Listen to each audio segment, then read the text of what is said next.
Stop to think how unique we really are. In the eyes of many in the world, this every 4-year ceremony we accept as normal is nothing less than a miracle. Mr. President, I want our fellow citizens to know how much you did to carry on this tradition.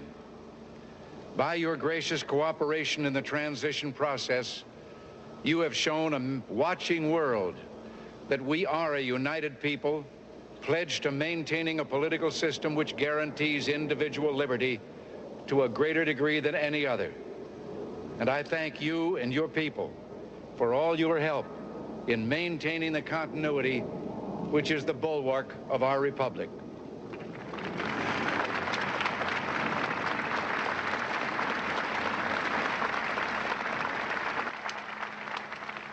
From time to time, we've been tempted to believe that society has become too complex to be managed by self-rule, that government by an elite group is superior to government for, by, and of the people.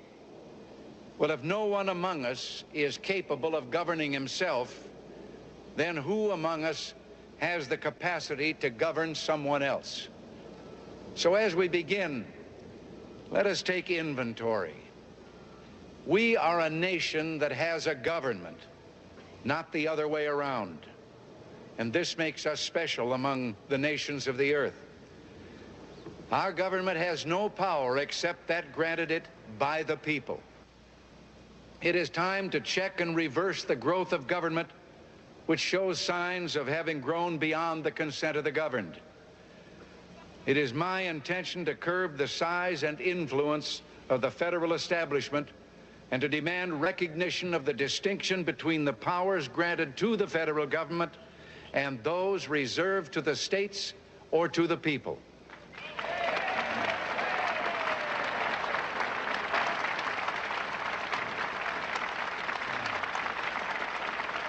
All of us need to be reminded that the federal government did not create the states.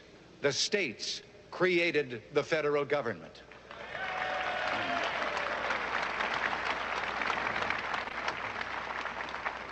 Now, so there will be no misunderstanding, it's not my intention to do away with government.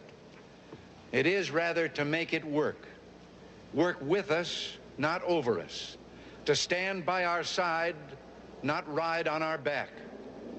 Government can and must provide opportunity, not smother it, foster productivity, not stifle it. If we look to the answer as to why for so many years we achieved so much, prospered as no other people on earth, it was because here in this land we unleashed the energy and individual genius of man to a greater extent than has ever been done before. Freedom and the dignity of the individual have been more available and assured here than in any other place on earth. The price for this freedom at times has been high, but we have never been unwilling to pay that price. It is no coincidence that our present troubles parallel and are proportionate to the intervention and intrusion in our lives that result from unnecessary and excessive growth of government. It is time for us to realize that we're too great a nation to limit ourselves to small dreams. We're not, as some would have us believe, doomed to an inevitable decline. I do not believe in a fate that will fall on us no matter what we do. I do believe in a fate that will fall on us if we do nothing. So with all the creative energy at our command, let us begin an era of national renewal. Let us renew our determination, our courage, and our strength. And let us renew our faith and our hope. We have every right to dream heroic dreams. Those who say that we're in a time when there are no heroes, they just don't know where to look. On the eve of our struggle for independence, a man who might have been one of the greatest among the founding fathers, Dr. Joseph Warren, president of the Massachusetts Congress, said to his fellow Americans, Our country is in danger, but not to be despaired of. On you depend the fortunes of America. You are to decide the important question upon which rests the happiness and the liberty of millions yet unborn. Act worthy of yourselves. As for the enemies of freedom, those who are potential adversaries, they will be reminded that peace is the highest aspiration of the American people. We will negotiate for it, sacrifice for it. We will not surrender for it now or ever. Our forbearance should never be misunderstood. Our reluctance for conflict should not be misjudged as a failure of will. When action is required to preserve our national security, we will act. We will maintain sufficient strength to prevail if need be, knowing that if we do so, we have the best chance of never having to use that strength. Above all, we must realize that no arsenal or no weapon in the arsenals of the world is so formidable as the will and moral courage of free men and women. It is a weapon our adversaries in today's world do not have. It is a weapon that we as Americans do have. Let that be understood by those who practice terrorism and prey upon their neighbors. Beyond those monuments to heroism is the Potomac River, and on the far shore, the sloping hills of Arlington National Cemetery with its row upon row of simple white markers bearing crosses or stars of David. They add up to only a tiny fraction of the price that has been paid for our freedom. Each one of those markers is a monument to the kind of hero I spoke of earlier. Their lives ended in places called Belleau Wood, the Argonne, Omaha Beach, Salerno, and halfway around the world on Guadalcanal, Tarawa, Pork Chop Hill, the Chosin Reservoir, and in 100 rice paddies and jungles of a place called Vietnam.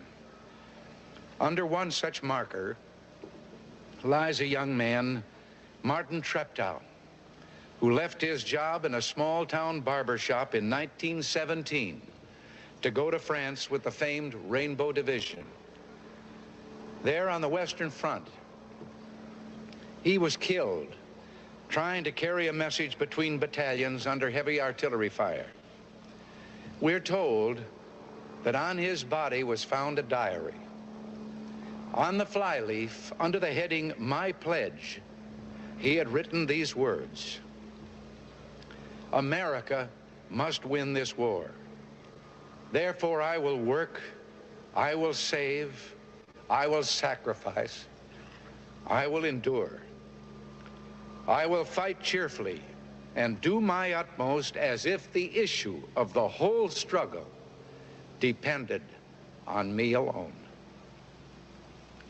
The crisis we're facing today does not require of us the kind of sacrifice that Martin Treptow and so many thousands of others were called upon to make. It does require, however, our best effort and our willingness to believe in ourselves and to believe in our capacity to perform great deeds, to believe that together we can and will resolve the problems which now confront us. And after all, why shouldn't we believe that? We are Americans. There's a audio clip that has been edited of Ronald Reagan's first inaugural acceptance speech. Today is Veterans Day, and I want, just me personally, I want to thank all the veterans out there, I am one also, for all that they have done and all that they are doing now. And remember, your oath, part of it was to defend the Constitution against enemies both foreign and domestic. Remember that, because Ed here helps you learn how to defend without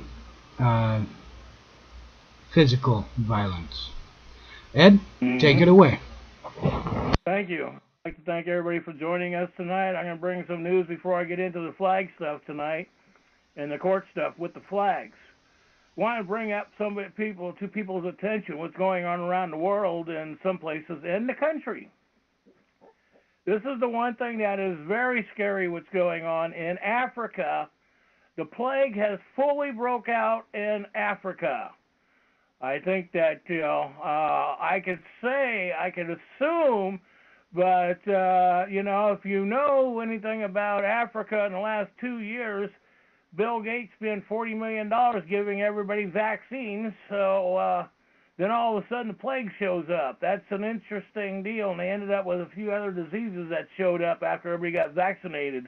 I'm not saying that he actually has anything to do with it, but I'm just saying it's a very curious thing that he decides to vaccinate a country, and then all of a sudden people are coming up with very severe life-debilitating diseases and structure. There's 2 known cases in the United States of the plague, too. So, you could type that in and refresh yourself on that. I don't have them right in front of me. I got too many pages open on other stuff I want to bring to people's attention. And I am working on a deal. I got a call yesterday or night before last on the phone.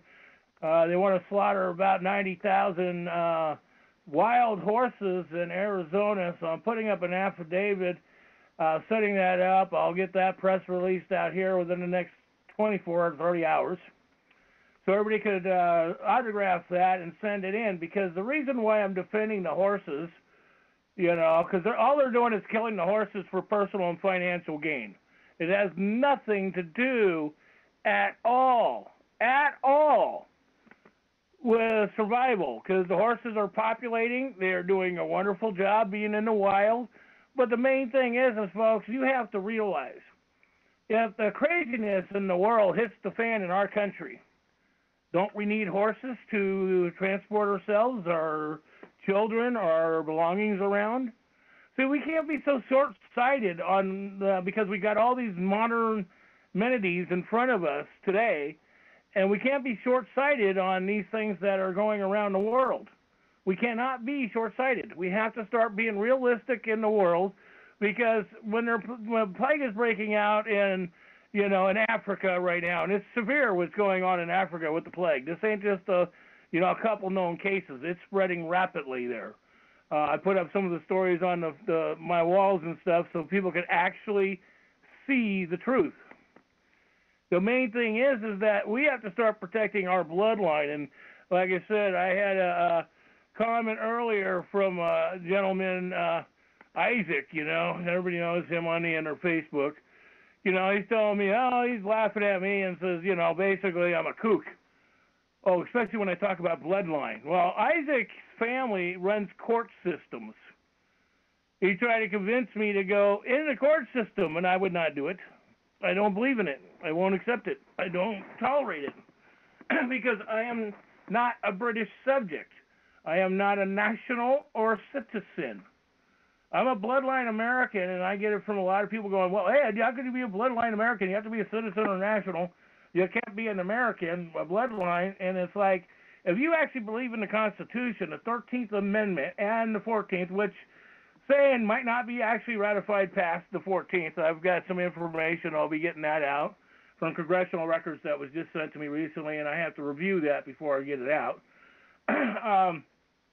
Well, the 13th Amendment has been ratified twice. There's 2 13th Amendments and dealing with title and nobility. And with the title and nobility, that's what you're claiming, the title and nobility on those type of situations. If you say I'm an African American, a Chinese American, this is how the Democratic Party and your elected and public employees have got you suckered into the bullshit and the mind control, because now you're putting, instead of saying I'm an American, you're putting a title in front of the word American, or you're putting a title in front of your bloodline.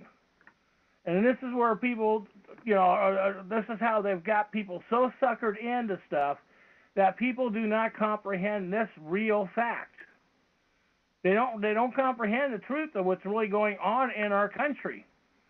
This is the problem that we are living right now today, with what's going on. Where our kids are confused, people are going nuts on what's going on, and we're living this craziness today that is putting people in jeopardy, your family bloodline in jeopardy. If you don't protect your bloodline, you don't exist. I was explaining this to somebody earlier today, and they were like, well, what is so important about the bloodline? I said, well, they said they had 3 kids. I said, okay, let's say you have 3 kids, and let's say down the road, you decide to leave them property or assets. That's the whole point. If you're going to leave them assets, how do you plan on leaving them? Leaving them anything, property, land, but not being taxable. That's the point that you have to set up to leave it so that way it's not taxable. And that's the main point, is people don't realize that you have to set up your bloodline and write it up for 5 or 6 generations. Or even indefinite. You can put an indefinite trust, so long as the property can never be sold, never be bartered, never be traded, never be anything. And if that's done in that fashion, then that way you are saving your bloodline. Because remember, it's your bloodline, and people go, well, Ed, what about a bloodline? What does that mean? And this is what I'm talking about. This is Veterans Day, and this is why our forefathers gave their lives to this country, so that way we were able to pass the bloodline down, the security, the safety, to protect the family. This is where, this is where people don't comprehend how severe these issues are right now today on the structure of your bloodline. It takes a man and a woman to make a child. That's lawful bloodline or legal bloodline, depends on how many generations. That's the one thing that, people have gone after me. Why, Ed, you talk about lawful versus legal, and, well, my family came from, let's say, Spain 200 years ago. Well, I'm not legal, I'm lawful, I'm legal. And it's like, no. The Civil War, read the contract of 1871. It's trying to get people to comprehend why they did things in these wars to protect the bloodline so we weren't killing each other on the street. That is the main point. People have got to grow up and quit being children. They cannot interpret the law like an attorney does. They cannot interpret the law. The law is the Constitution. Everything else is statute, codes, and administration rules. And that includes the flag that's in the courtroom today. The gold fringe flag. We'll be getting into that, and the military flag. But that is what's in the courtroom today. It's a privilege when you go in these courtrooms, because when you go into courtrooms with those, you're asking for privilege and permission in a foreign country called Britain, England, maritime flag. So you're asking permission to carry on your bloodline in your country from a foreign country. That's what it really comes down to. I want to hit a couple points on this one real quick. I got a few more things I want to bring up here. So everybody knows this one. When a child is born, a monster is a human being by birth. Not born, birth. This is Valentin's Law Dictionary, 1930. And I put it out, and I see it bouncing around the internet after I put this up. And so that means basically it's a reasonably lower animal.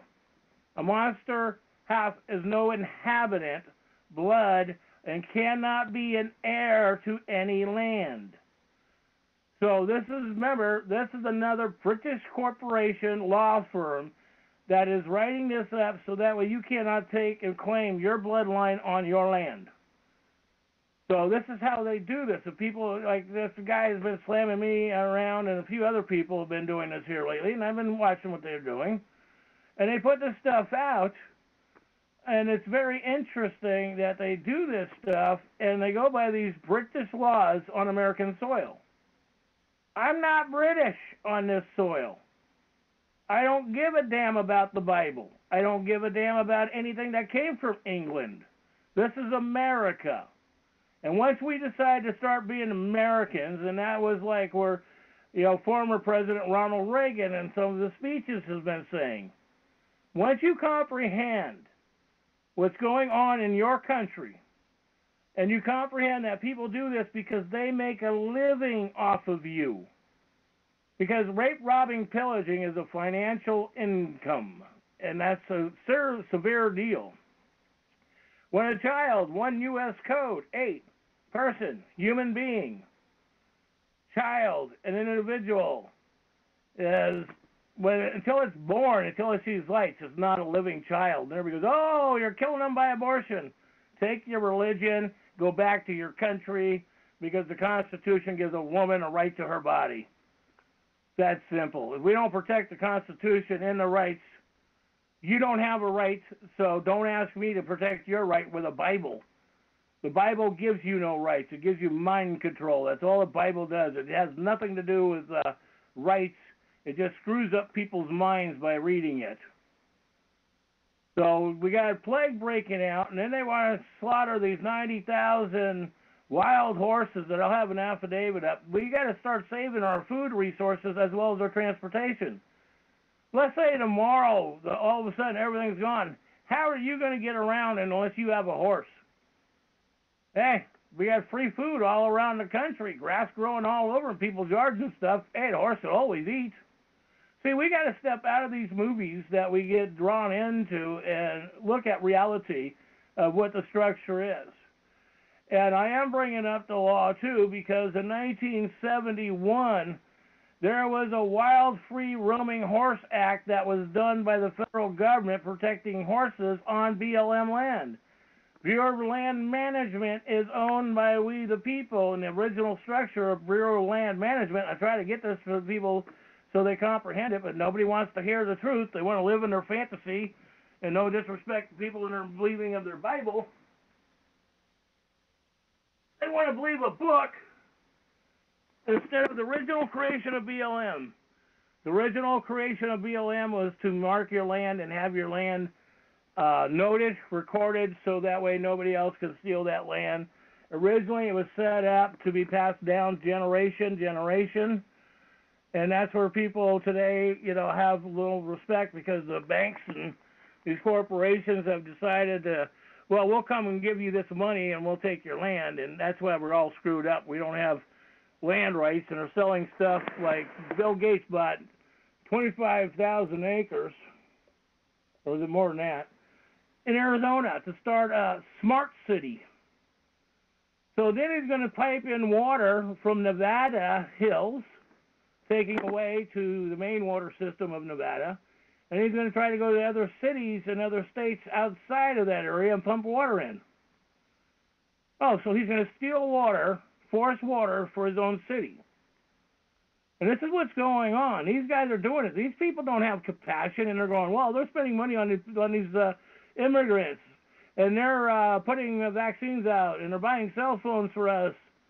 That's a big scam that Obama did with the free cell phones for everybody on welfare. And there's no such thing as welfare, to tell you the truth. But this is the point. You don't get nothing for nothing. You sign the devil's contract when you go into these buildings, and that's what they do, is they take your rights away. When you register your child in the state, you say you're not a responsible adult. You say you cannot handle your responsibility, your bloodline. That's why DHS walks in and steals your children, and you have a right to do it because you signed the rights to the state. You signed that child over to the state. Yes, you didn't know that you did that, but a judge doesn't give a damn about what you think, nor does a cop that's got a gun to your head taking your kid from you.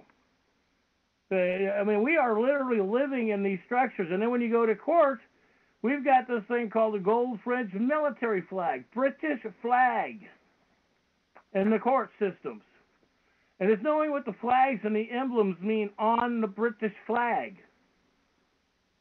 And before I get into that, there's another immigrant from the DREAM Act. We got to shut these things and get these people out of the country, who murdered another young kid recently just because he has rights in this country, he says. He has the right to kill anybody he wants. It's like, you people who got the sympathy heart for immigrants, you better wake up, because you're the one that's killing your own kids and the people of this country. You're the one that are responsible for destroying this country.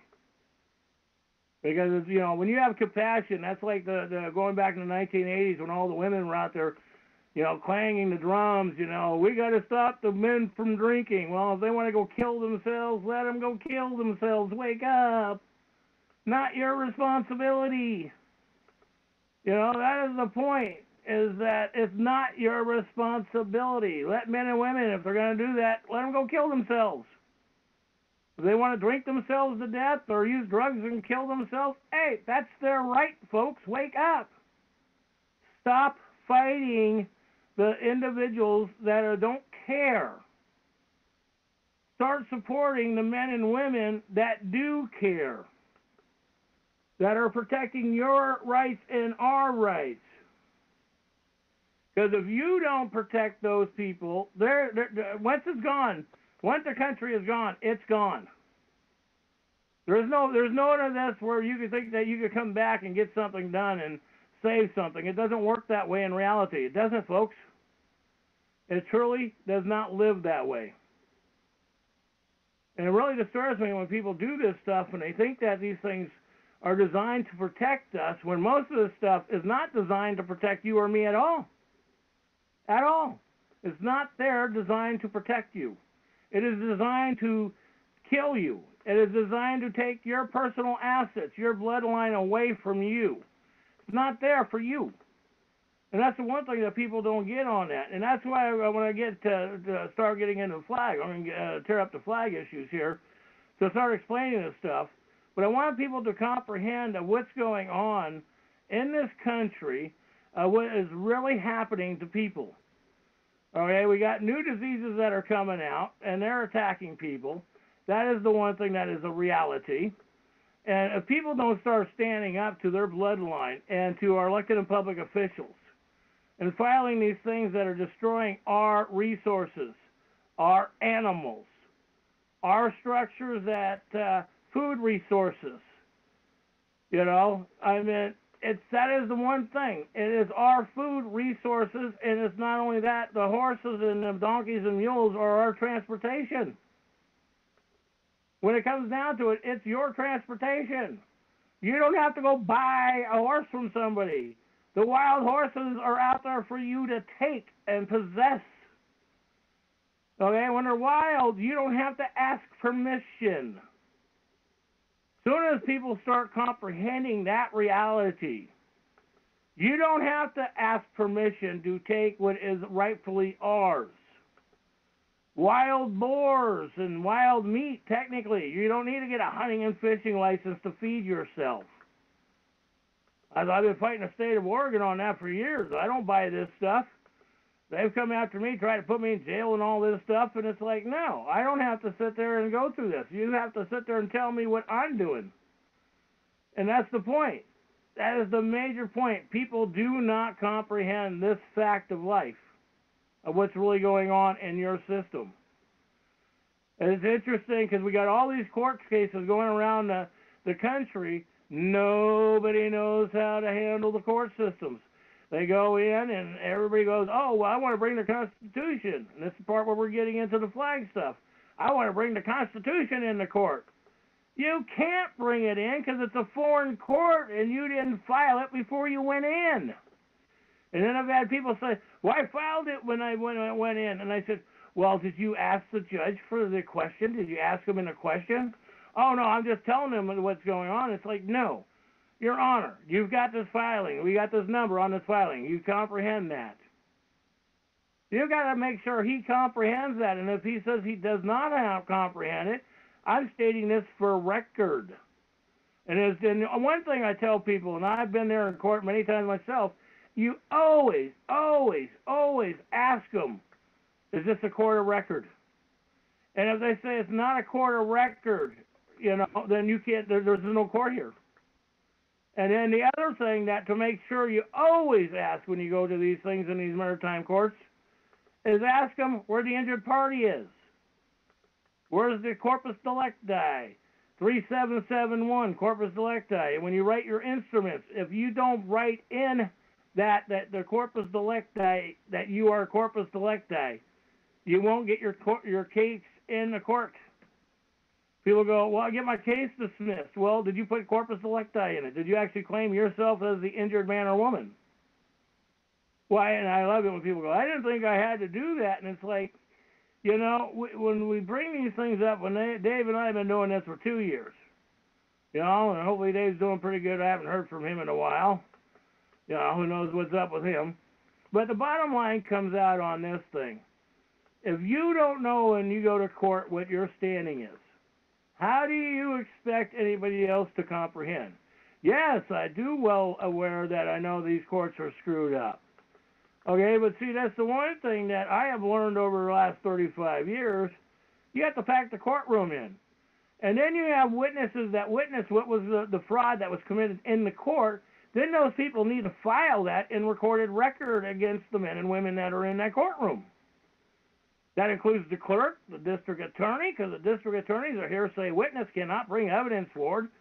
The only one that can bring evidence in any type of court case is the injured party. Well, if the state is the injured party, as judges will say this, and I watch a lot of court cases where they say, well, the court case is the injured party, the state's a piece of paper. I want the state here present right now. And the judge will say, well, I'm representing the state. And I said, isn't that a conflict of interest? Are you making a personal financial gain? That's a conflict of interest. Isn't that a federal crime? You have to learn how to talk these things when you are in these courtrooms. That is the one point that people do not comprehend when you get into these points. You know, it's like the other point dealing with a lot of this. When you get into this stuff, it is about how to present your court case, how to present yourself in these points, knowing what to say in these court cases. If you don't know what to say, all right, and I get that. People don't know what to say sometimes. They don't comprehend it. I have on our websites and on my Facebook site, and including on the website new.org and trackers, Executive Order 10834. That is the maritime flag in it. That is the one thing that it is the maritime flag. It's called the British flag. When you go to these maritime courtrooms, that flag came from England. That is the old military flag that they used to fly when they went and killed the natives. When they went and murdered the natives, and then they gave us the Bible and said, pray to God, you know, and they're giving us a Bible to pray for the men and women who are murdering us. How ironic is that?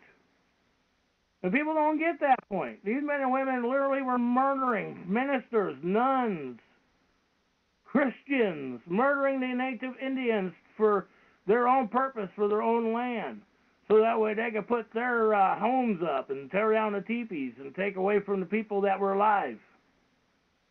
This is the point that people is so disturbing.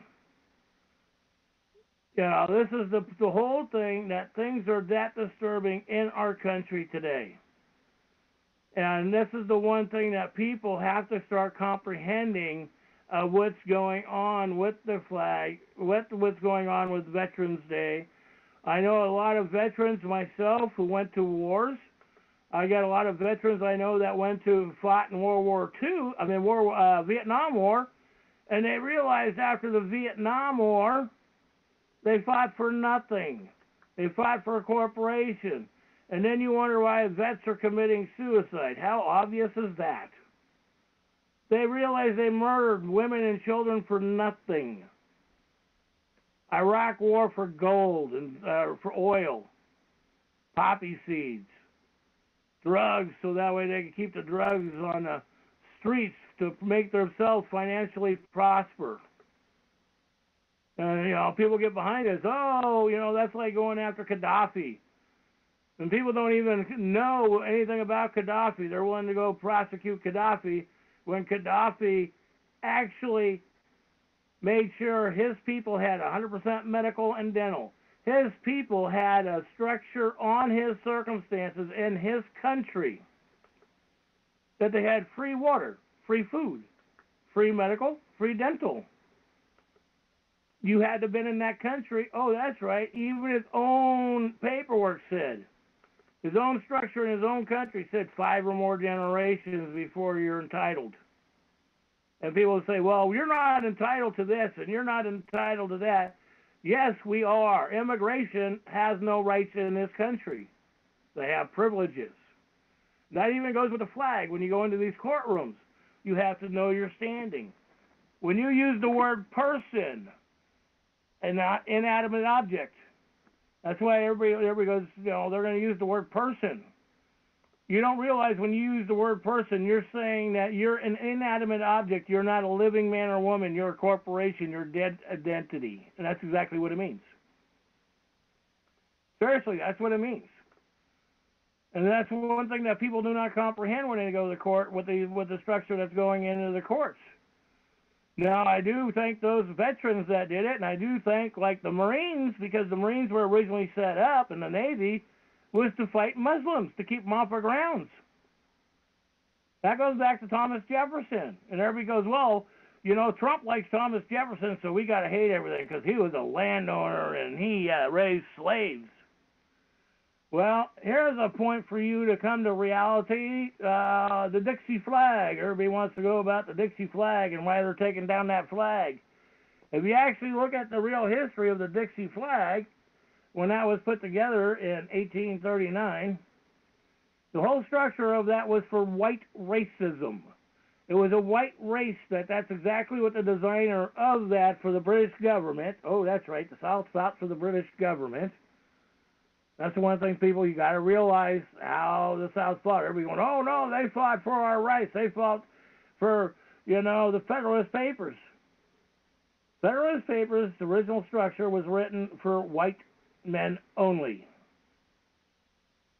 Read some of the real history. Read what the Dixie flag means.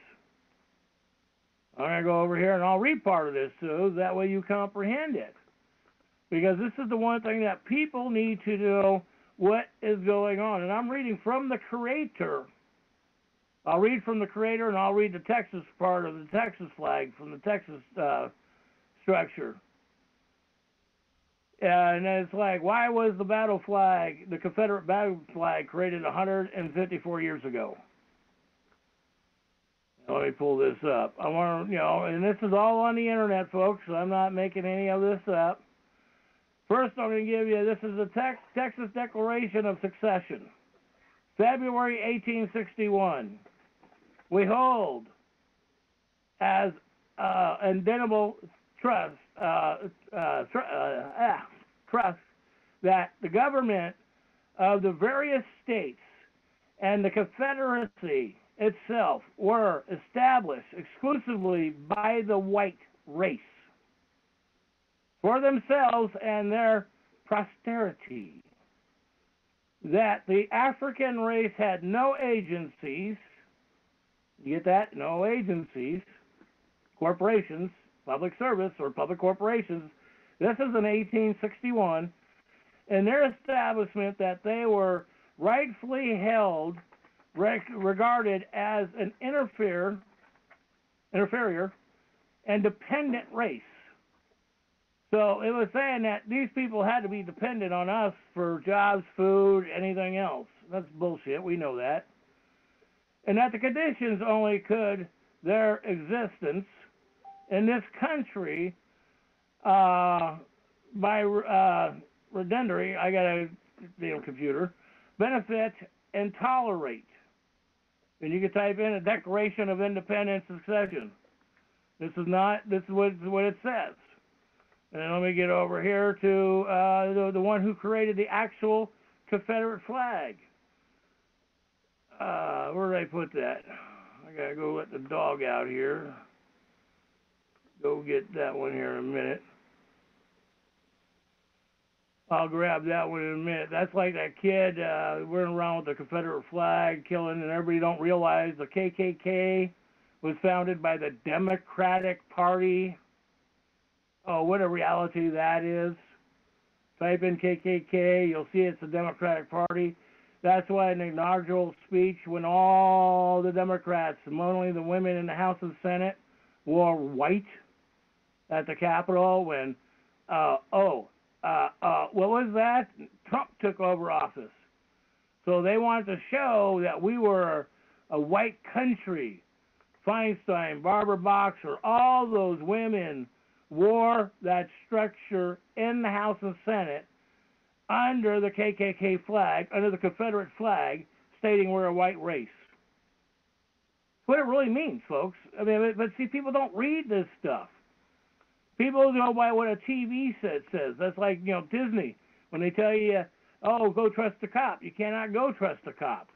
Cops don't work for you. They work for the corporation called the city or county. That's what they work for. And that is the point that they work for. They don't work for you. When you really come down to it, public servants do not work for you at all. They work for a corporation, and technically your elected and public employees are not supposed to have any contact with you at all. Technically, that is a true fact.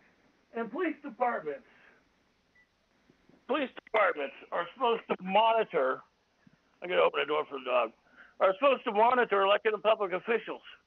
And when elected and public officials violate city codes and administrative rules, they're supposed to arrest them, cite them, and put them in jail. They're not supposed to come and harass us. They're not supposed to come put us in jail. That is the point.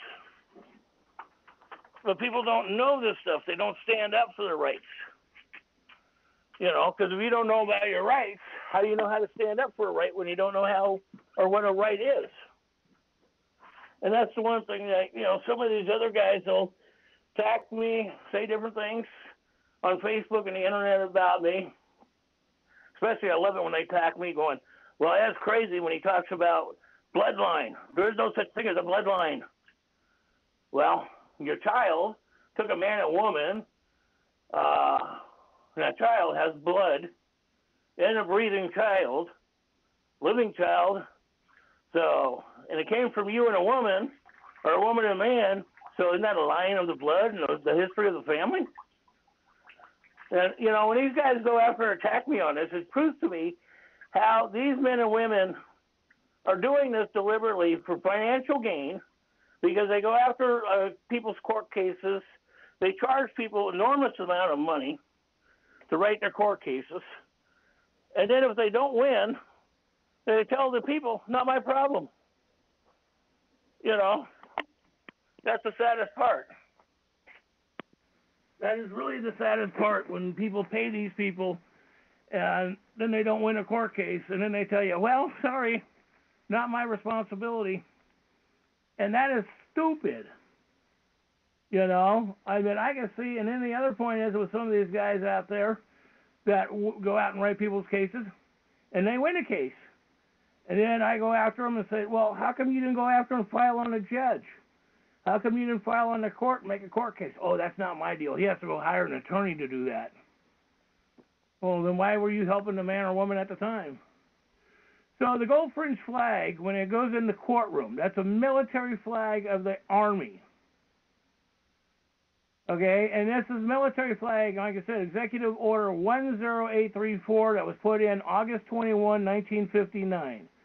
A military flag is a flag that resembles a regular flag of the United States, except for the yellow fringe, and then the tassels that come down off of that are military, maritime, that's telling you in a maritime court on water. Okay, and that's the yellow fringe covers three sides of the flag. Well, when you get into this stuff and you start reading this stuff and you start opening your mind of it, because it's the Chief of the Army and Navy. And technically, these flags that are flying in our public building are claiming that this is maritime, because they're using that on the Navy structure, and that is 34 Ops Attorney General 83. And you can type that in if you want, and we have that stuff already on the internet. And you can look at it. And if you go to the three websites that we have, the United States for America Republic, Elected and Public Oversights, the Civil War 1866, Lawful Bloodline Americans, and that's where Isaac was going off on me about, and New Oregon Trackers Facebook site. We have this stuff up there, and I do have a 38-page instrument I wrote for 10834 that you could actually autograph, turn it into court, and you could hold the judge, because if the judge flies that in the courtroom, the law says he is to go to jail for 1 year. So it is up to you. And everybody goes, well, they're supposed to know this. They're supposed to do this. They're. And it's like, no. You have to be a responsible adult. You have to teach your child how to stand up. It is your responsibility. Yes, a lot of us didn't get that teaching by our parents. They put us into the front of a damn TV as a babysitter. And then the other point, when we went to school, they didn't do a damn thing. Everything was like today. It was a play day. Kids don't learn a damn thing in school. I mean, when you get out of even a 4-year college degree, you only have a 9th grade education, because back in the late 80s and 1990s, they went through that program that they installed that they couldn't have one kid smarter than the other, because then that way it wasn't fair to the other child. So they got billions of dollars to dumb you down, and that's literally what the kids are dumbed down. I mean, kids back in the 1940s with a 9th grade education actually had a 2-year college degree. They were actually taught better than the kids today.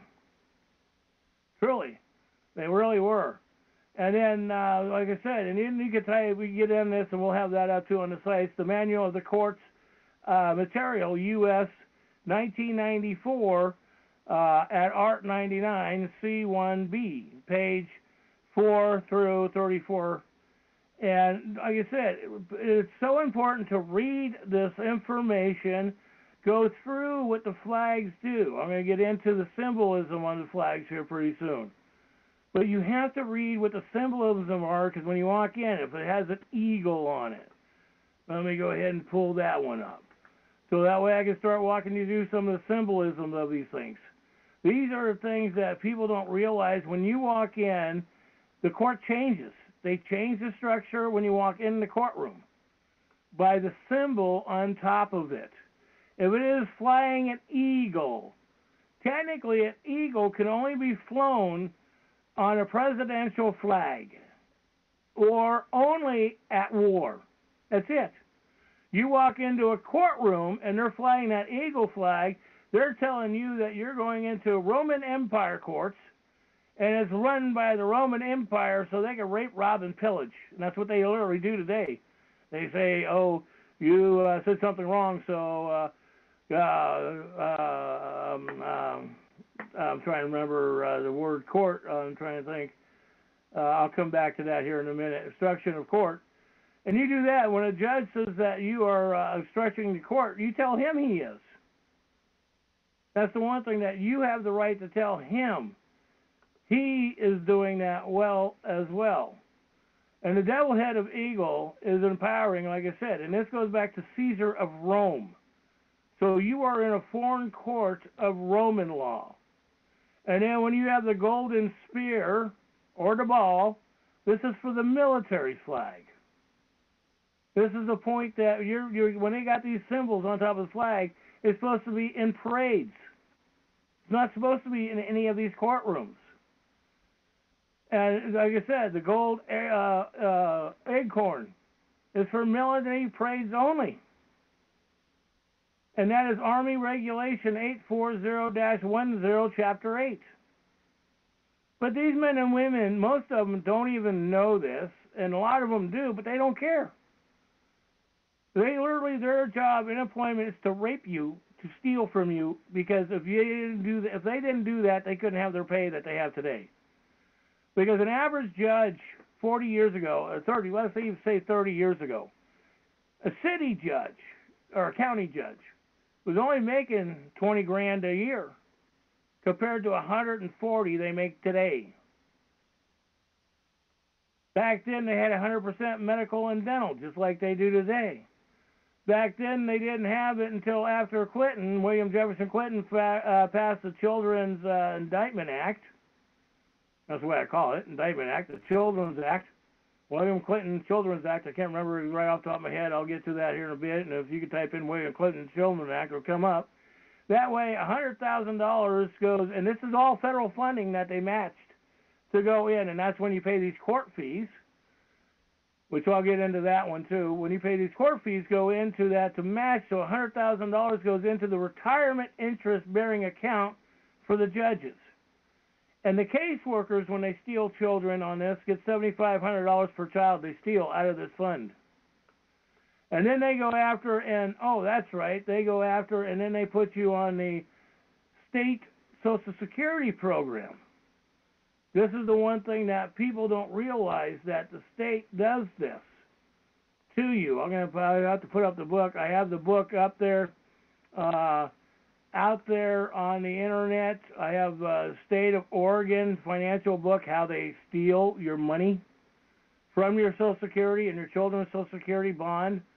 So the state sits there and steals it, so they get a monthly income, a minimum of $30,000 off of that child for stealing that kid and putting it in foster care. And they do. They make a living off it. That's their job. And people go, well, this ain't right. It ain't right. Well, people, it's your fault they're doing this.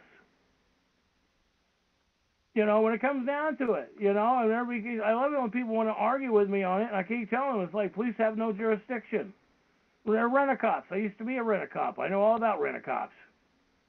Police have no jurisdiction, or they have no constitutional duty to protect your right. The only constitutional duty they have is when they take the oath and cash their paycheck. When they do that, they're supposed to honor their oath for that paycheck, and that goes back to March 9th, 1933, and that is all employees, when they get a paycheck from the people, have to honor the Constitution. That's called the Republic Constitution, not the Democratic Constitution. We are not a democracy. Title 4 of the Constitution says we're a republic government for each state. Each state in the Union is a republic government. And that's the one thing we've got to sit there and start practicing this stuff, teaching ourselves this stuff of what goes on. Because if we don't do it, nobody else is going to do it. Nobody's going to teach your child. They don't care. Oh, and the other point that I want to bring up to people, so that way you get it, and I put that up on my sites today, and we'll have it up on the new.org and trackers. You're going to love this one. You're going to love this one. I'm finally getting this one out. I've had it for some time, and I ran across it, and I went, of course, it's already been on my Facebook sites for 2-3 years, and I was going down it, and I went, oh, there it is. It's called Drivers Privacy Protection Act. So when you're driving down the road under 18 U.S.C. 2725, when a cop asks you for your license and registration and your insurance, he violates federal law right there, because you don't have to give him the information. Federal law, 18 U.S.C. 2725 says you don't. But they'll threaten you, and now you consent it. That's how they get away with it, by intimidating you, yelling and screaming and threatening you, including breaking your windows out, putting a gun to your head. We all been there. Well, not all of us, but I've been there. Yeah, and this comes under electronic privacy too, and that's 18 U.S.C. 2721. And that's in the information I put up on my Facebook walls today, and we'll have all that up on the drivers on the new.org and trackers. But, I mean, we have laws and administrative rules that are there to protect ourselves. But we need to start standing up with each other, standing together, protecting each other. You know, I went through a deal where I mentioned last night, but I didn't like going through it, that I ended up going off online, basically cussing at this guy from England, going after a Native American, telling him, oh, you need a driver's license, you don't have rights. Well, England, you don't have rights, folks, in England. You don't have rights in Canada, folks. You don't have rights in New Zealand, folks. You don't have rights in China. We are the only place in existence that has a constitution that gives us, people say, well, it ain't your constitution. You don't have rights. 5 or more generation, it's the right to protect you from your elected and public servants. And if you want to go back further, that goes back to the Treaty of 1213, the Devil's Contract, with King James in your Bible with the Pope. And that's why the Magna Carta, and everybody goes, well, we got to use the Magna Carta of 1215. Hey, that's England, folks. We didn't have all that stuff until the British government in Spain came over and raped and murdered the native men and women. And that does not just include Indians. Remember, Indians was a name that Columbus came up when he got lost going to India. He never discovered America, and technically he never even came to America. The history books lie for a purpose. It's called mind control, just like the Bible. Read the Bible. It'll even tell you right in the Bible that Jesus and God is Satan, right in the Bible.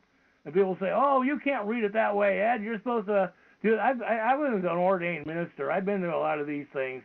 And then when I started going, I can't sit there and be mind controlled. I can't buy into this crap. That's why I say, even if, I'm not against gay and lesbians. That is their right, not a choice, folks. The Constitution gives men and women a right. And this choice crap comes from the devil's words from England. Well, we can mind screw these people because they're not intelligent to comprehend what wordings mean. I mean, when I was growing up, I used to ask questions like this all the time to people, and everybody would get upset at me going, why would you ask that? And because I like to know the truth. I don't want to sit there and be mind gamed. And as soon as we stop doing that to our children, and this way when they know the dirt and soil and they know what the sky is, I mean, I remember growing up where I used to see basically royal blue skies. Now we see them with a silver tint in them. And I'm talking, 30, 40, 45 years ago, looking at a sky where before they started putting all this chemical crap in the skies to make it rain with heart. Because, why did they have to do that, folks? They cut all the damn trees down. Oh, we need jobs. We need jobs. We don't need jobs destroying our families. That is the point. We don't need that. And that is a deal that we don't need. That is the main thing. People don't need that stuff. That is the one thing that we got to quit doing to the children. We have the worst education system in the country. And they even tell us, what are we, 31, 32 on the world education plot throughout the entire world? My county, they keep giving everybody these plaques and prizes and say we're the best education. We got the worst education. And I'm glad that finally, after so many parents in my community, coming after me, don't educate my kids. Now the kids are asking me, and I'm glad to see that they're asking questions. So tomorrow I got to go out, and when I walk around, I got to go out and I got a few more of these little Constitution handbooks I'm going to give these kids, 10, 12, and 13 years old. They're asking questions. At least I didn't get, the parents didn't yell at me and say, don't teach them. That's the one thing. It's like, in my neighborhood, it's like one of my neighbors, my next door neighbor goes, everybody hates you, Ed. And I go, yeah, I know why. I don't put up with the crap. The city hall passes tax bills, and that's the other point that I put up. And if you go to my sites, that we do have the deal under the 1938 Foreign Administration Registration Act. File it on your mayor, city council, your local police department. If they're not registered, it's a felony, mandatory prison. Read it. You want to stop the problems? Then you stand up and be a man or woman of valor. Otherwise, quit whining on the internet. Quit whining to people on the phone. Quit whining to the general public. Me and my associates have put this stuff up, and we have made sure that the public has this information off the website, so you guys could go there, print it. I know that I get slammed on the internet and Facebook, and people go after me. I know that there's been a total of 12 other talk shows now that moved to Monday night, taking a lot of stuff that numbers and stuff, and I watch them, and I've gone in after my show and gone and listened to them sometimes, and I've heard what they say about me or questions by other people. And then when I want to speak up, they cut me off. They don't want me to defend myself because you know how that is. If you tell so many lies, people are going to believe the lie. They don't care about the truth. So the flag is a martial law, the Gold Fringe flag. That's why executive order, and this is where people need to realize, when executive order was put in place, August 21, 1959, it ain't that far back. A military flag is a flag that resembles a regular flag. I'm repeating, but I want to make sure you comprehend. Of the United States. Okay, because the real flag is of the United States of the people. The Gold Fringe flag is under the United States Incorporation, under the British government. Remember, we do have British government in this thing called illegal. Legal system is British. Constitution is lawful. And people say, well, it ain't legal. Well, oh, wait a minute. You can't make moonshine. It ain't legal. I mean, when they put the Marijuana Stamp Act in 1937 and you had to take your marijuana to them and show them to get the Stamp Act, and then they arrested you for it. Prior to 1937, marijuana, everybody grew in their poppy or their fields and cotton and everything. It was all over. It was all in the woods, forced. But when they started cutting the forest down in the late 1800s, really cutting them down, they were clearing out what God, as you folks call it, I go by the Great Spirit and Mother Nature and the Creator, because I believe in the native structure. I don't believe in a Bible book that came from a foreign country. But I'll give you guys credit in your Bible. Even the Bible even says God gave you hemp, marijuana. It says it in your own Bible. And people go, well, that's a bad deal. And you watch people that will speak against marijuana, and it's like, I put a video up the other day for a sheriff deputy, never smoked it, been arresting people for 2.5 decades, arresting them and beat up a few people, never smoked a joint in his life. He smoked a joint, and he's like, and it's on my YouTube videos and stuff. And it's like, or we got to get it on the YouTube videos. I'll get it up on our site too. But it's like he smokes a joint, and it's like, oh my God, it ain't what people are saying it is. And that's the point. And it's not. And that's the point, is that when you have kids that are learning how to drink, you have 2 beers maximum. You teach them their limits. Because everybody says, well, Indians can't drink. Some Indians can't drink. So can men and women of any race or color. Oh, wait a minute. Racism is religion. So it's color. And it's true. Racism is about religion. If you go against somebody's religion, that's racism. And I do respect that after some time of people arguing with me over the last 1.5 years, they finally comprehend when I'm talking about racism and religion. And so we do have some conversations. I do with a couple dozen people now. We do have conversations about religious structures of the King James Bible and a few other things on other religions. But they comprehend, not understand, because they don't stand underneath me, nor would I stand underneath them. But they comprehend my point of view. I comprehend their point of view. But they've even finally got to the point where they're starting to agree it shouldn't be screamed out on the street corner or anything. That's the point. It's not supposed to be screamed out on the street corner. See, when these guys are out there screaming on the street corner, I mean, come on, I love it. Jesus is coming, everything's going to die. Well, they've been saying that for, 1,000 years? And if you actually go back to 1880s, when the tambourine women came over from England and went after the Salvation Army, started walking through New York streets in San Francisco and L.A., clanking their structure, stating that the world's going to end and God's coming because you're drinking and this is a devil structure. We've been listening to that for a couple 100 years. Come on, wake up. It hasn't done that. If it's going to do it, well, we wouldn't be here now. So we can't live in fears. Like some of the ministers are coming out finally saying that religion was created, hell was created for mind control of the people, so that way they got a free living. Yes, truly, when you look at it, type it up. But see, I don't have a problem with the 501c3s in church doing that and writing off because making the income off it. But how come these churches are not growing food? I talked to the minister down at the church in L.A. today, the Baptist or Methodist church, that the county was going after, saying if they serve food to the general public, they've been doing for years, they were going to start putting everybody in jail. I called the city down there, Malibu. I was going to go after. I already had a half a page written, and I'm still going to put it together anyways.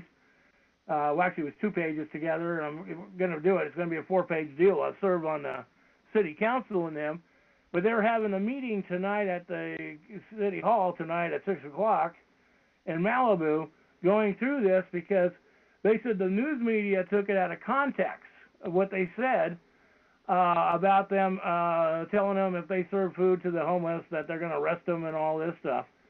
And so when I was talking to the young lady today, it's like, I'll let you know if you guys are playing this game, I'll serve an indictment on you guys. And, you don't need the funding that you're getting. We'll just cut your funding off. That is simple. Because you can't cut off. And the lady's trying to argue with me, and I said, don't you realize that you're a 501c3? No, we're the government. I said, oh, so you're a government for profit. Well, no, and she's thinking. She never thought about it before. So you're a government for profit. No, we're not for profit, so you're non-profit. So what are you?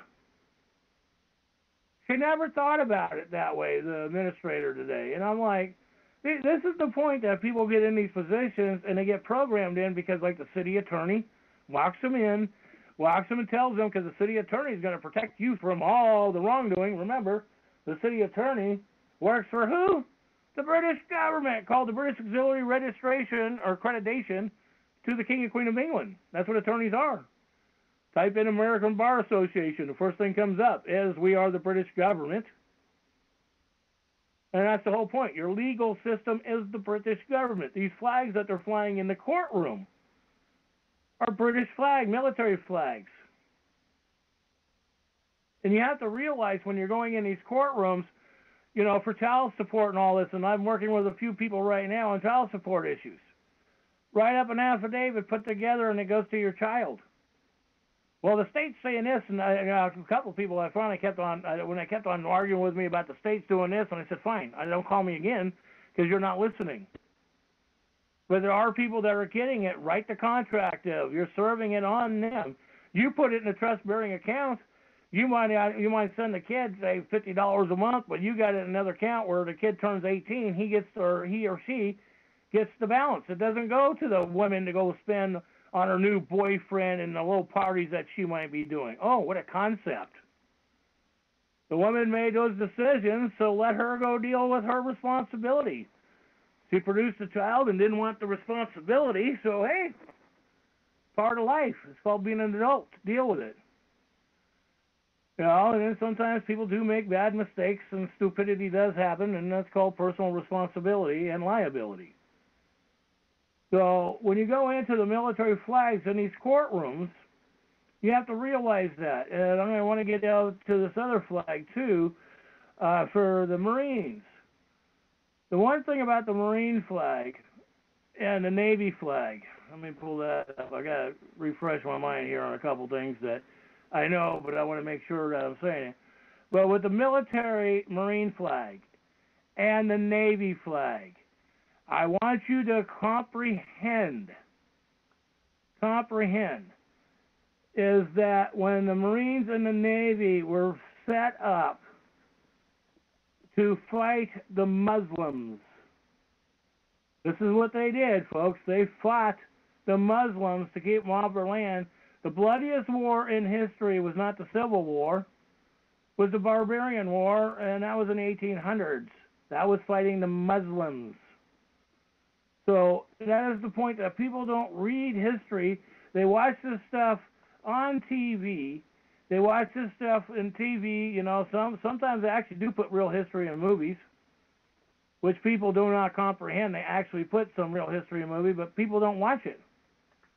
They do not think about these things when they're watching a movie about history. It's like sometimes I've watched a few John Wayne movies, and I've watched a few movies even today. I can't think of the one actor. The movie, that Western movie that was done about 15 years ago. And actually, they were actually talking about the BLM and the actual law, and I actually brought the code of the BLM in the movie and how it was set up and the administrative rules they have to follow, which shocked me. The one movie I do recommend to people about your flag and your courtrooms for everyone to watch, is called Interstate 60. And see, this is extremely disturbing when you see these public servants nowadays that have this patch, this flag patch with the gold fringe flag on it. When you see a public servant, namely a cop, a sheriff deputy, and they have this flag, that has the gold fringe, says, how do you like working for the British government and murdering your people? Because that's what it does. That's exactly what the symbol is. 30 years ago, I had one of those on my coat when I was a rent-a-cop. That's exactly what it means. People don't get it, you know. Like I said, I've been through a lot of this stuff. I lived it. A lot of things I didn't want to get involved speaking out, but then all of a sudden it's like there's so much that we could take, and there's so much that we've got to start standing up. And if you go to court, take the peace flag with you. I think we still got a copy of what the peace flag actually looks like on our site. And see, this is the one thing, is that when you look at these emblems with the eagles and all these stuff, you know, eagles stood, you know, for right, and that's what the natives believed in. But when they're putting these spearheads on top of these flags or emblems, or they're putting the ball on it, that changes it to a military flag.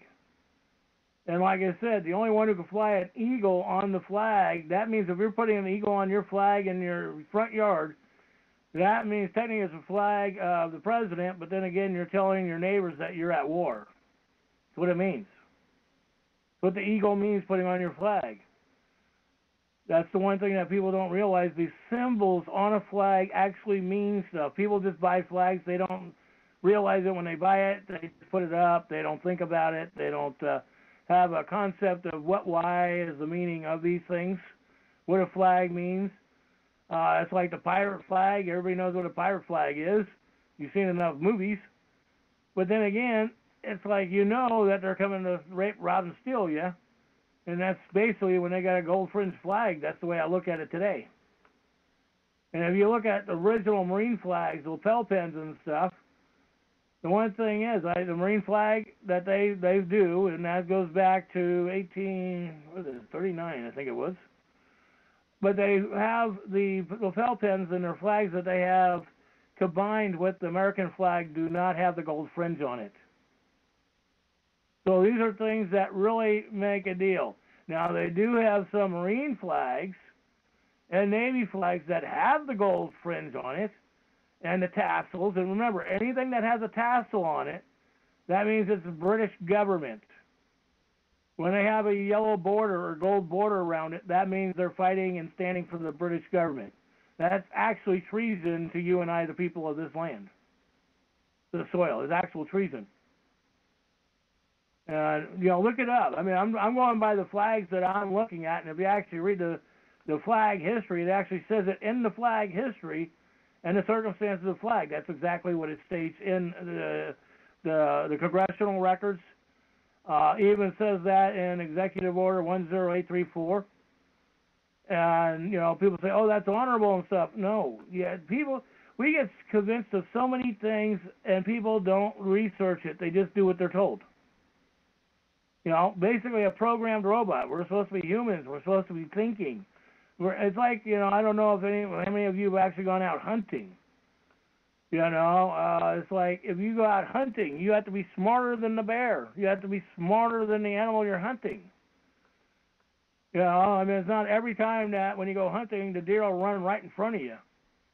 It doesn't always work that way. Sometimes you got to go down and work for it.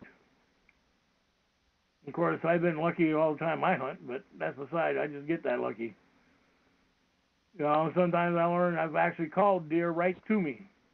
No deer calls, not buying an expensive duck calls or anything like that. It's just learning their language or learning what they do in the woods.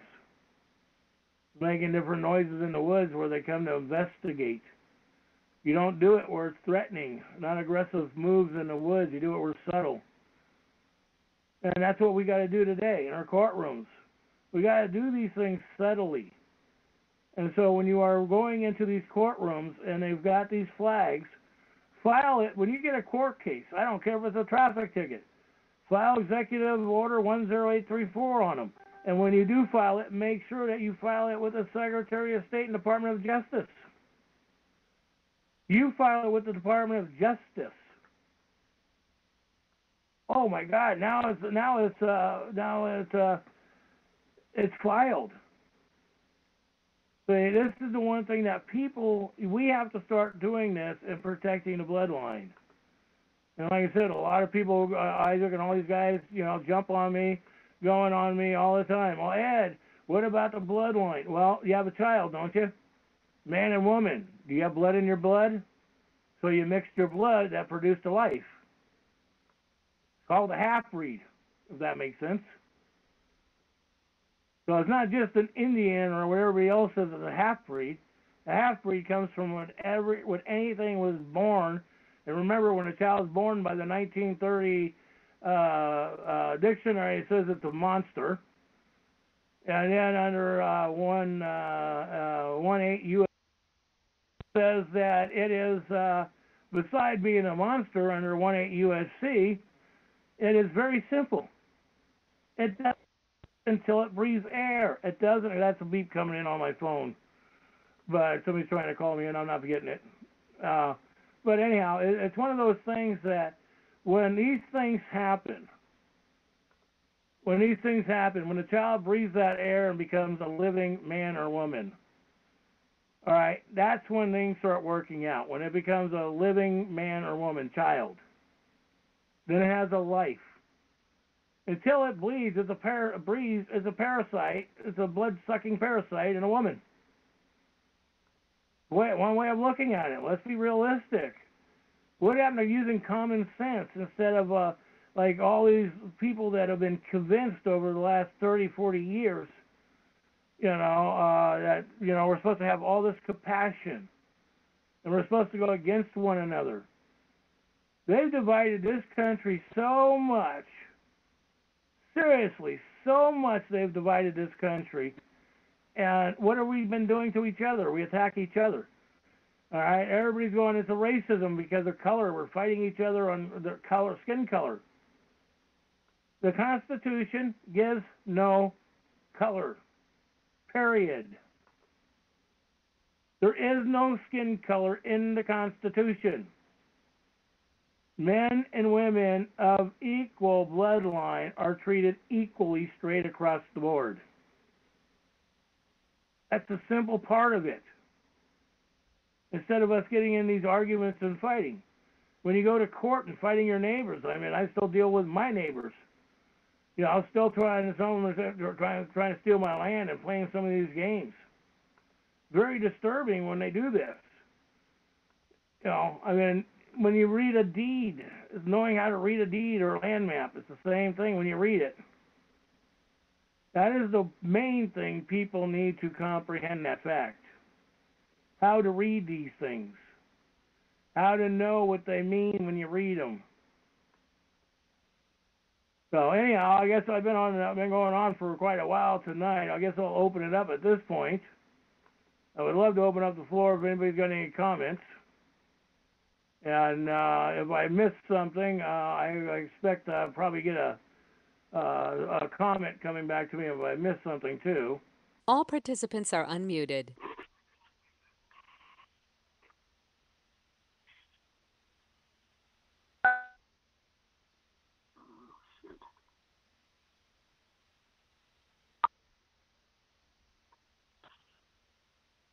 Okay, I guess we got nobody wants to speak right now. Hey, Ed. Oh, go ahead. Ed, if I may, I wanted to thank you first for mentioning Title 4D and 40 matching funds under the Social Security Act. Yeah. Most people aren't aware that these people are getting 4D and 40 Social Security Act matching funds, and they're stealing children solely for the purpose of making a profit. That's right. And destroying families and the children. Oh, yes. And they're doing it. Caseworkers are paid to be the complaining witness, and they're also paid to complete an adoption. Yeah. And, and I wanted to mention also that if you look at a bar gate, you want to talk about my bar gate? The bar room? In the courtroom, the bar gate. Yep. If you look at it, there's a cross, but the cross has an X in it. It's a British Jack. Yep. And if you cross by the British Jack, where are you at? You're in the British government.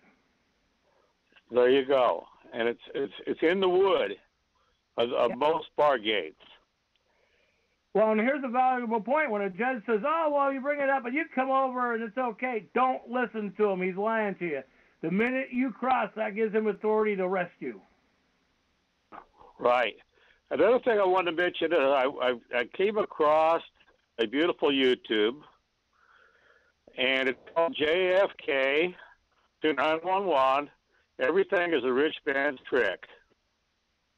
Mm-hmm. And everybody needs to watch that. Officer Tibbet, the reason they killed Tibbet was to become Kennedy. They used his body for the autopsy. Mm-hmm. And it also shows George Bush standing there on the corner at the assassination. Right. It's JFK to 911. Everything is a rich man's trick. It's a 3-hour YouTube. It's well worth watching. Well, if you send me the link, I can put that up, and we can put it up on the Facebook and put it out, so if people are interested, they can backtrack and find it, and we can make sure that they get a chance to look at it. Yeah, it's a wonderful YouTube. It eats up a lot of your gigabytes of internet time, but it's wonderful. Mm-hmm. It's worth it. But anyway, thanks again for mentioning Title 4D and 40 funding under the Social Security Act. And I still need better proof that these people are getting their payoffs. That's the trick, is proving they're getting payoffs. You know, everybody tells about it, but I can't find it in writing. Oh, no, and, that's under Section 42 when Clinton passed the funding, the federal funding. It's right in it and states it right in the funding of what they get. Oh, does it? Okay. Yes. It states it right in the original paperwork. Trying to get a copy of the original is a little difficult today. We did have an original copy at one point, but I noticed that it disappeared off of my structure. Well, find the paper copy again and scan it in for me, if you will, please. Oh, if I ever get the paper copy, yeah, because I have a copy that I think I printed out a couple years ago on it. But I'm trying to get through boxes because I had 4 feet by 6 feet high by 8 feet of paperwork stolen from my house when they had me running around the state when they were trying to take me out, because when I was up at the Capitol living there in some regards, because I wanted to learn what was going on and see how they were doing things, they would be throwing historical instruments and documents into the trash, so I'd pick them out of the trash and bring them home. And then, well, I've seen them here. You know, Mira had 4 years of college, and it said on her death certificate she had 4 years of college. But during the course of a 2-hour psychiatric examination, she became unable to care for a child because she had less than a 5th grade mentality, even though she had 4 years of college. Well, yeah, that's the other point is because, see, college and her schooling is so dumbed down. They did it deliberately, started in 1990. Well, you don't catch what I'm saying, Ed. Yeah. That was their psychologist, their psychiatrist, pardon me. That was not a private psychologist. That psychologist worked for the Department of Health and Human Resources. Right. He was their appointee, and he was told what to say, and the information he was given was from the Department of Health and Human Resources. Right. So, yeah, they pumped things around their way and used it every way they could. And when the case was all over, said and done with, they held Nancy as the defendant in an abuse and neglect case, even though there never was an abuse and neglect case.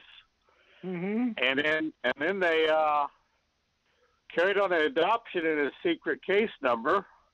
We still don't know the case number of that case. And they adopted the child out on December the 15th, and on the 29th of December denied Nancy adoption after they had already adopted the child out at another case number. Mm-hmm. Well, I know we've discussed that many times before, and that's the point that needs to be written up in that fashion of what they did, how they did it, how the court did the scam. It has to be put in a chronicle order to be served that way. Otherwise, it's hearsay evidence, and it doesn't mean anything. And that means even you get the records from the court, you can include that into it, and you can prove fraud upon the court itself.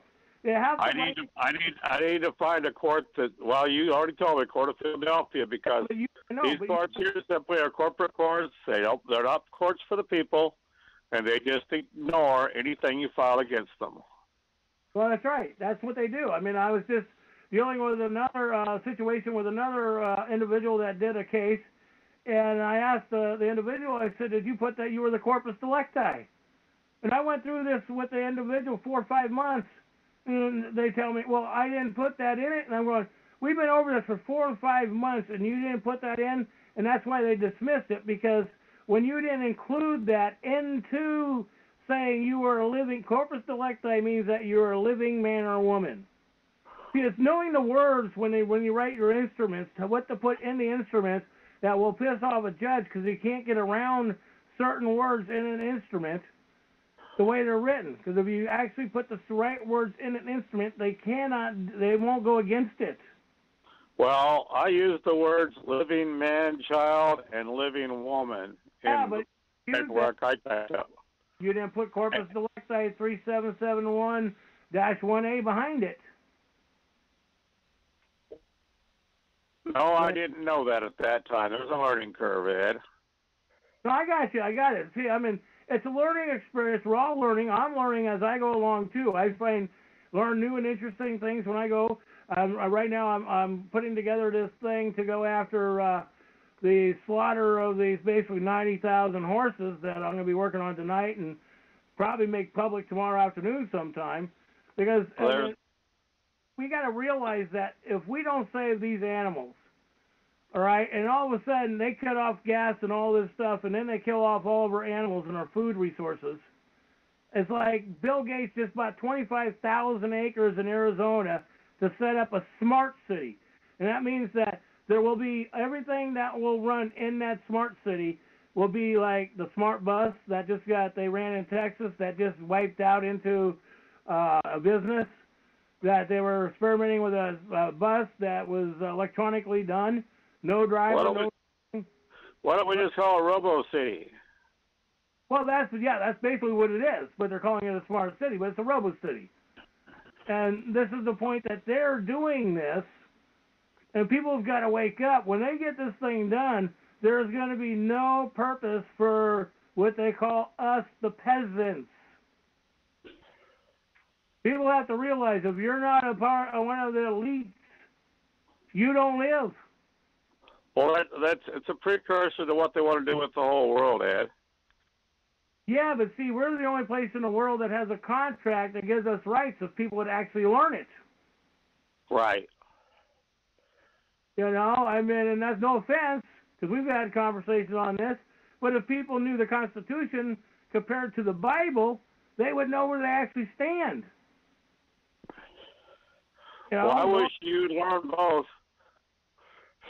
All right, so I'm going to do both, but I'd much rather know my rights than, you know, going by a wish and a prayer, because, you know, it's like the whole saying goes, you could have one in one hand and one in the other hand, and so what are you going to do with what hand?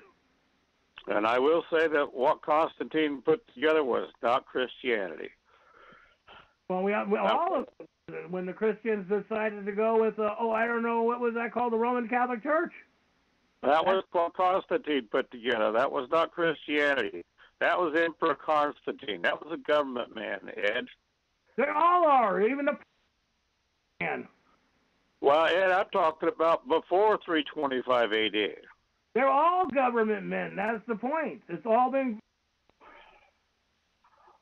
Constantine liked Hebrew Christians so much he put up over 2,000 crosses and filled them multiple times with Hebrew Christians and fed the bodies to his armies as sausage. He must have liked them on his plate. Yeah, but that ain't the first time that somebody did it militarily like that. Well, there's always been wars. There's always been greedy men, and there's always been wars. But yeah, we know Constantine did. I won't argue with you on it. It won't do any good. True, we've been there before. Yeah, and you got to study what it was before Constantine and what it was after Constantine. And Constantine, he even changed, on Christmas. There's nothing about Christmas in the Bible. If you want to know when the Messiah was born, it's in the first chapter of Luke. And it wasn't on the day that the sun starts moving in the sky again. It wasn't the day of Mithra. And in Jeremiah 10:2-4, it says not to put that tree in your house.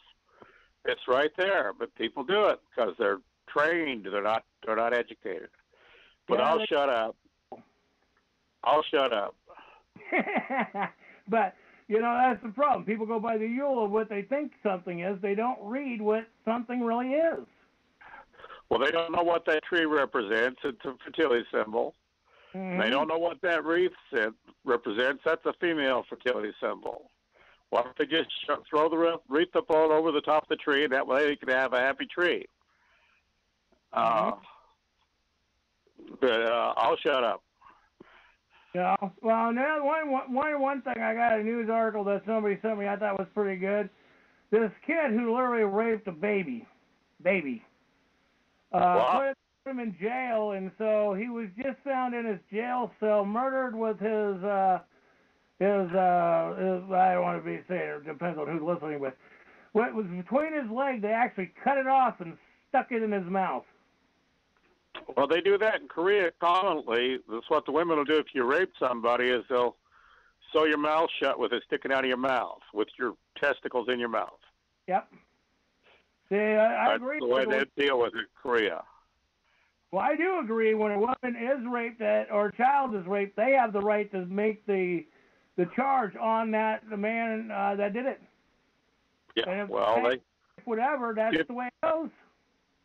They'll find him in the ditch with his penis hanging out of his mouth, with his testicles sewed in his mouth, and his mouth sewed shut around it.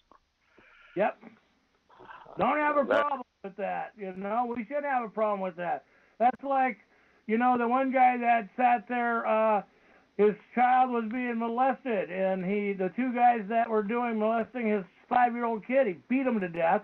This is just in the news recently in the last week. And they want to trying to charge him with murder, and everybody's screaming out, he should go to jail for murder. Excuse me? What? This guy should not be charged with anything.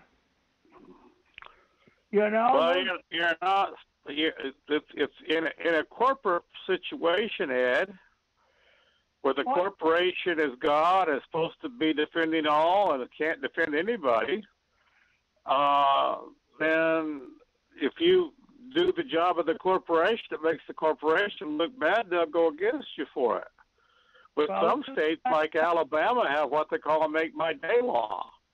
In Alabama, if you're facing a man and he shoots you, that's okay. But you can't shoot him in the back, but if he's coming at you, you can shoot him. And the reason they passed that law in Alabama was there was an 80-year-old woman raped by 2 young teenage boys. Mm-hmm. And they decided they couldn't be everywhere at once, so they passed the make-my-day law. And under the make-my-day law, as long as you're facing them, they can shoot you. If you're coming at somebody, then they have a right to defend themselves. You can't shoot them in the back, though. So if you want to approach somebody in Alabama, you better be walking backwards. So. All right, anyhow, let's see if anybody else would like to chime in. Let's get somebody else, see if anybody else would like to chime in. So we'll open up the floor again, see if anybody else would like to speak. And then I guess we've been, it was an hour and a half. So, yeah, we'll see if anybody else would like to chime in.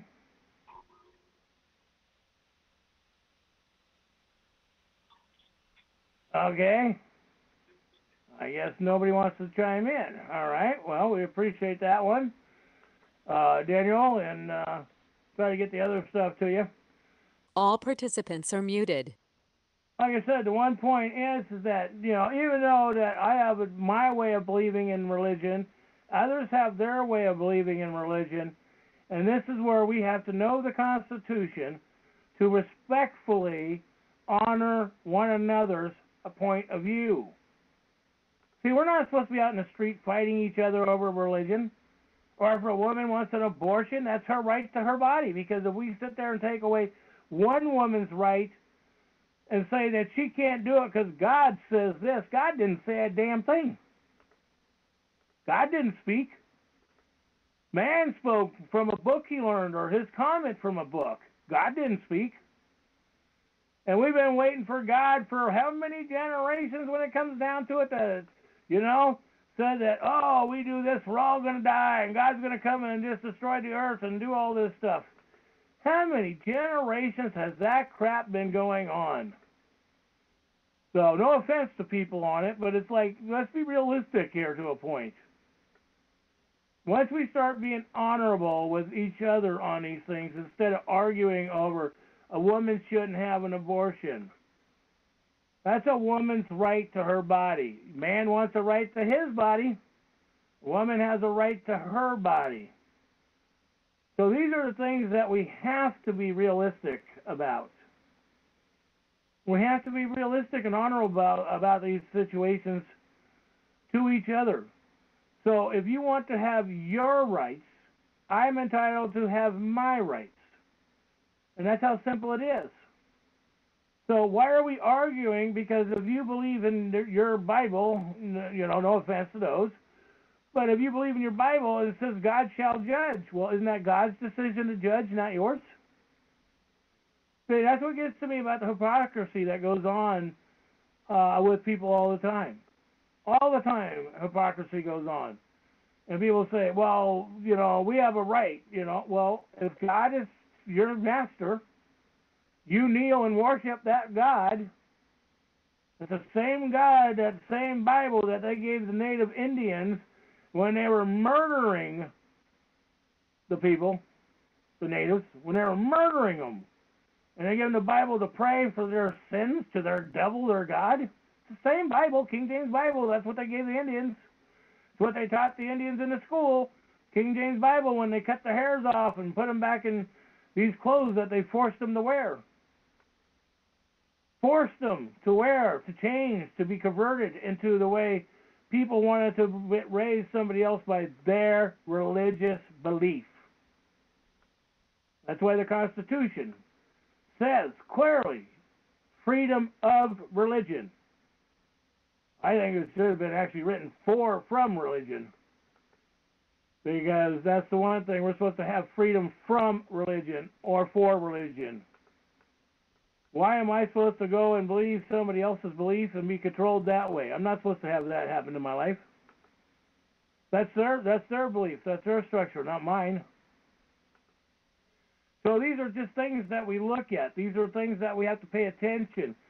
When you educate your child, make sure they know the Constitution first. Make sure that they actually comprehend. So some will disagree with me, but the Bible was written as a book. The Constitution ensures your protection from religious believers. Because your court, when you walk in that court system, you are literally walking into a religious structure. That's why everybody keeps going, oh, the Black Robe Pope is coming. It's in your courtroom, folks. The court's run by the Vatican, by the British government, by your Bible.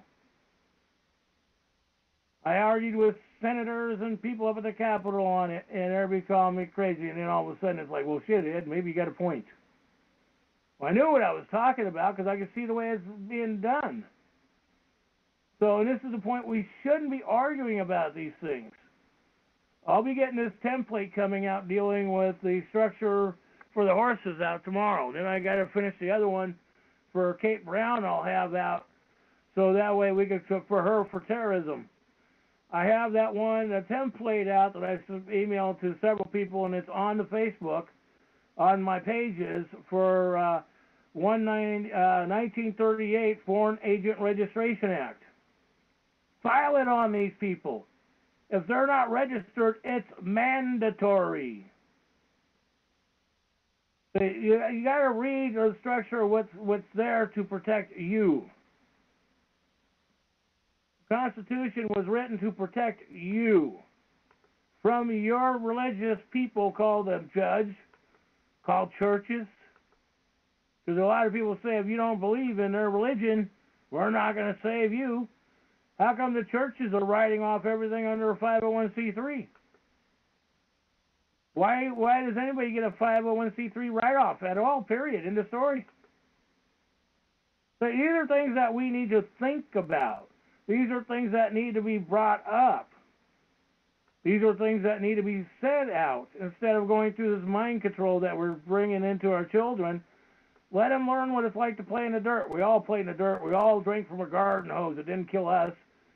And if you read the label on your bottled water you're buying, a FINA even has glyco in it, radiator coolant fluid in it, so it can't freeze. But people don't read the stuff. I mean, you can type even on the internet, a FINA water, and you can have guys who put it out in the freezing weather, shaking it up after overnight in the frozen weather, and it wouldn't freeze. And it says it on it that it is glyco in it. So, I mean, you know, we got like 60%, I keep saying this all the time, 60% of the food in your grocery store, 60% is not fit for consumption. Not. But people eat this stuff, and then they wonder why they have mental problems. They wonder why they have, you know, diabetes. You know, Coke and sodas is the biggest diabetes problem we have. Twinkies. Well, don't forget the Twinkie deal with Dan, what's his name, who shot the mayor in San Francisco, the Twinkie defense.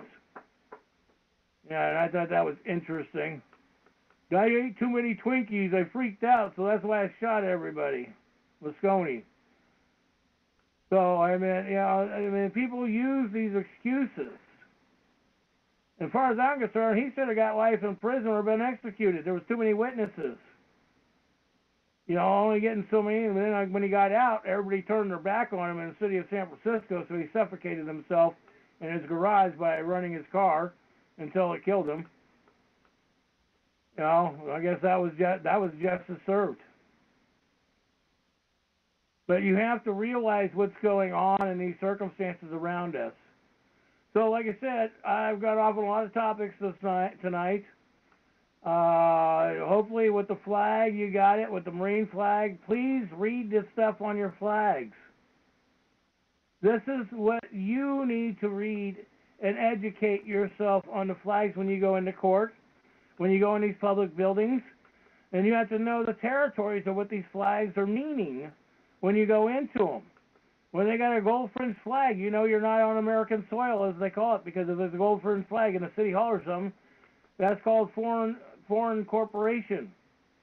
That's why 1938 Foreign Administration Registration Act, you file on these people. If you don't file them on these people, that's your fault, your responsibility. You have solutions. I've written a lot of this stuff up. I've provided some of this stuff. It's up to you. I'm filing it. There's another police department that literally walked off the job last week. People are getting it. Some cops and police departments are getting what they're doing, raping the children, raping parents, stealing kids for financial gain. Now we need to file that paperwork on the others so that way they start getting charged criminally. We have solutions. It's up to us to make sure the solutions happen. Someday we got to quit whining. We have to be responsible. And then on the West Coast, to be advised too, in Hawaii now, on the West Coast, radiation has been detected in over half the fish and half the marine life and half the shores, literally in Hawaii now. Radiation is that bad. When people go fishing out in the ocean, they're pulling fish up with sores and different foreign growths on them today. So be careful what you eat. You know, I mean, we are living that reality today. So, anyhow, we don't have any other people that would like to jump in and speak. I like to call it a night because I want to get some of this other stuff written up so I can make sure it gets out because I want to be able to start processing this on BLM. I have videotapes that I'm putting in this and commentary from BLM itself. That it clearly states they have no authority to do anything on these public lands. They can't sell them. They cannot kill the wildlife. This is part of the original structure of BLM and the congressional records. So I got to walk them through their own paperwork that they think they have rights to, and then when I write this instrument up, when I do put it out on the internet and Facebook and on the website, please feel free, autograph it, indict these men and women. This ain't a letter like somebody goes, oh, we're going to sit there and plead with these people. I'm writing this for an indictment on these men and women of treason. They're committing treason to the men and women of this country, and that's the way they need to be treated. This nicey-nicey stuff don't work. It doesn't work. That's why we're in the problems we are today. People go, we have to be nice. Oh, God says we have to be nice. Well, I like to see where God is saying that. So, anyhow, not to be rude or disrespectful to people on that, but let me make sure, don't forget, under the Ballantines Law Dictionary in 1930, a human being is classified as a monster at birth, and a child does not live or be existence until that child sees the light or breathes air. It's not conception, because it's a parasite then. It's a loving, sucking, bleeding, breeding parasite in a woman at that point. The woman has a constitutional right to her body. And if we don't respect that, means that, hey, we could be Muslims, we could rape goats, and we could rape women, and we could stone them to death. Hey, what the hell? Might as well just go to Sharia law and just say, the hell with it all. So it's either one way or the other. I like the Constitution way. I like it so men and women are held liable and responsible for their actions. No man or woman has one iota over another man or woman. We are equal. Constitution makes you equal. The Bible don't make you equal, because the Bible gives you ownership over a woman. The Constitution gives you rights. And also, too, on my site, for those, and I've dealt with this for a dozen people the last few days, and I do have the structure on this, too, vaccination is child abuse. So I sent this to a few other people that were dealing with this. We even got some laws that were even passed in congressional record back in the 1980s stating that it's child abuse. So it's the point of filing these things on these men and women. It's child abuse. I mean, if you don't want to vaccinate your child and the child dies, isn't that your responsibility? But the government is saying, we want to make a living off that child. That's the whole point. They want to make a living off of your blood. And that's what it is, your bloodline. Because people cannot make a living without your bloodline and your consent. And never consent when you're pulled over by a cop. I put that up and ask him, how come he's violating federal law? You have a right not to present evidence and stuff. But read the law, too. Read the structure so when you talk to these public servants, you quote their words, their laws to them. Anyhow, with that, I think I'll say good evening, and then next Sunday night, I haven't posted up what I'm going to go through. We'll probably hit a little bit more in the court system, or somebody will send me stuff. I got some other ideas that people sent me, so I'll be going through that, and I definitely want to hit the stuff on the stuff that's going in Nevada on the public land, Bill Gates and the public land, and that's what pisses me off, is that probably shooting these wild horses is to declare land for Bill Gates. That's what people got to think about. These rich men don't have a right to buy up these acreage, and that's public land he bought. They can't sell public land. So, and if you don't like that, get the hell out of our country, because public land is supposed to be for us to raise our food resources, not to go to a cattle store, you know, because, I mean, with all the chemicals they put in beef today and structure, it's worse for us than it is shooting a wild deer or even a wild horse if we have to eat it out in the wild compared to what's in the grocery store today. So, may the Great Spirit bless you, Mother give you life, and may the Creator look over you.